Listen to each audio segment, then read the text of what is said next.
नमस्कार विद्यार्थी मित्रांनो, आजच्या व्हिडिओमध्ये आपल्याला प्रकरण समाजशास्त्राचा परिचय यातील उपघटक समाजशास्त्राची व्याप्ती हा घटक सविस्तरपणे अभ्यासायचा आहे। विद्यार्थी मित्रांनो, आजचा घटक काळजीपूर्वक लक्षात घ्यावा जेणेकरून तुम्हाला समोरचा घटक समजण्यात अडचण जाणार नाही। तर चला विद्यार्थी मित्रांनो, आपण आपला समाजशास्त्राची व्याप्ती हा घटक सुरू करूया। यामध्ये समाजशास्त्राची व्याप्ती, आता यामध्ये एखाद्या विषयाची व्याप्ती म्हणजे त्याचं अध्ययन कक्षा किंवा क्षेत्र होय। तसेच विषयाची व्याप्ती म्हणजे त्याची जे व्याप्ती किती खोलापर्यंत आहे याबाबत आपल्याला माहिती पाहिजे आहे। कारण सामाजिक आंतरक्रियेमध्ये सर्व घटक समाजशास्त्राच्या अभ्यासामध्ये समाविष्ट होतात। तर समाजशास्त्रामध्ये बरेचसे घटक समावेश होतात। समाजशास्त्राची व्याप्ती पुढील नवीन अभ्यास क्षेत्राच्या आधारावर समजून घेता येते। तर ती कशी काय आहे ते समजून घेऊया। यामध्ये पहिला जो घटक आहे जैविक समाजशास्त्र। तर जैविक समाजशास्त्र ही शाखा समाजशास्त्रात नव्याने निर्माण झालेली आहे। या शाखेमध्ये संशोधनामध्ये विविध तंत्राचा पद्धतीचा वापर केला गेलेला आहे। जीवनशास्त्राची मानवी समाजाशी काय भूमिका आहे याचा यामध्ये अभ्यास केलेला आहे। कारण जैविकशास्त्र ही अशी शाखा आहे की ही नव्याने निर्माण झालेली आहे। यामध्ये संशोधन केलेलं आहे, विविध तंत्रयंत्राचा वापर केलेला आहे आणि यामध्ये यावर निकष काढूनच जे जैविक समाजशास्त्र आहे याची काय भूमिका आहे याचा यामध्ये सविस्तररित्या अभ्यास केलेला आहे। म्हणजे समाजशास्त्राच्या व्याप्तीमध्ये जैविक समाजशास्त्राचं स्थानसुद्धा महत्त्वाचं आहे। त्यानंतर कलेचे समाजशास्त्र। आता कलेच्या शास्त्रात सर्वात जास्त महत्त्व सौंदर्यशास्त्र आणि जे जगात कला आहे याचा अभ्यास केलेला आहे आणि या कलेच्या उत्पादन व ग्रहणाचा सामाजिक संदर्भ समजून घेण्याचा यामध्ये प्रयत्न केला गेलेला आहे। जो काही संदर्भ आहे, कारण कलेच्या शास्त्रामध्ये सौंदर्याला आणि कला जगेला खूप काही महत्त्व दिलेलं आहे आणि याचं जे काही उत्पादन किंवा ग्रहण आहे या सामाजिक संदर्भ समजून घेण्याचा पुरेपूर या समाजशास्त्रामध्ये प्रयत्न केला गेलेला आपल्याला दिसून येतो। तर असा समाजशास्त्राच्या व्याप्तीतील दुसरा घटक आहे। त्यानंतर तिसरा जो घटक आहे विपणन बाजार संशोधनाचा समाजशास्त्र ही समाजशास्त्राची व्यावहारिक शाखा आहे। यामध्ये बाजार नीती समजून घेण्याचा जास्तीत जास्त प्रयत्न केला गेलेला आहे। आता बाजार नीती यामध्ये ज्ञान आणि ग्राहक, आता आपण जर बाजाराचा विचार जर केला आणि बाजाराचा जर अभ्यास केला तर बाजारामध्ये विविध प्रकारचे ग्राहक असतात आणि ते ग्राहक बाजारपेठेत जाऊन ज्या बाजाराचे ज्ञान घेतात, गरजा याचे विश्लेषण केले जाते। म्हणजे जे काही विपणन होऊन राहिलेलं आहे, लोक विपणनावर काय संशोधन केलं आहे समाजशास्त्रानं, यामध्ये काय झालेलं आहे की जे काही व्यक्ती आहे ते व्यक्ती ग्राहकाच्या दृष्टिकोनातून बाजारपेठेत जाऊन वस्तूच्या भावाबद्दल ज्ञान घेऊन राहिलेले आहे।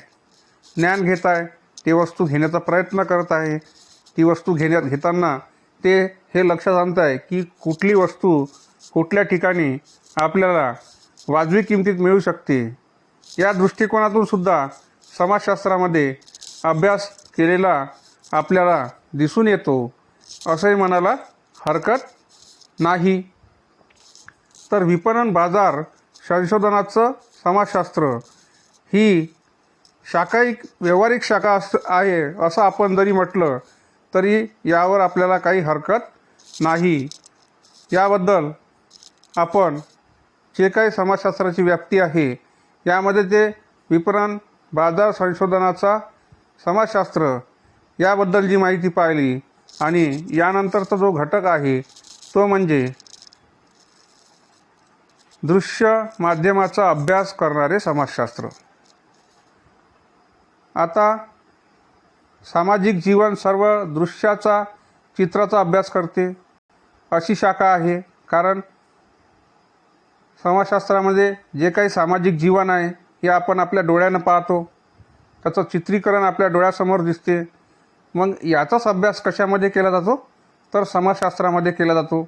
आणि या समाजशास्त्रामध्ये सामाजिक संशोधन सर्व दृश्य प्रतिमांचा वापर समाजशास्त्रामध्ये केला जातो असंही म्हणायला आपल्याला हरकत नाही.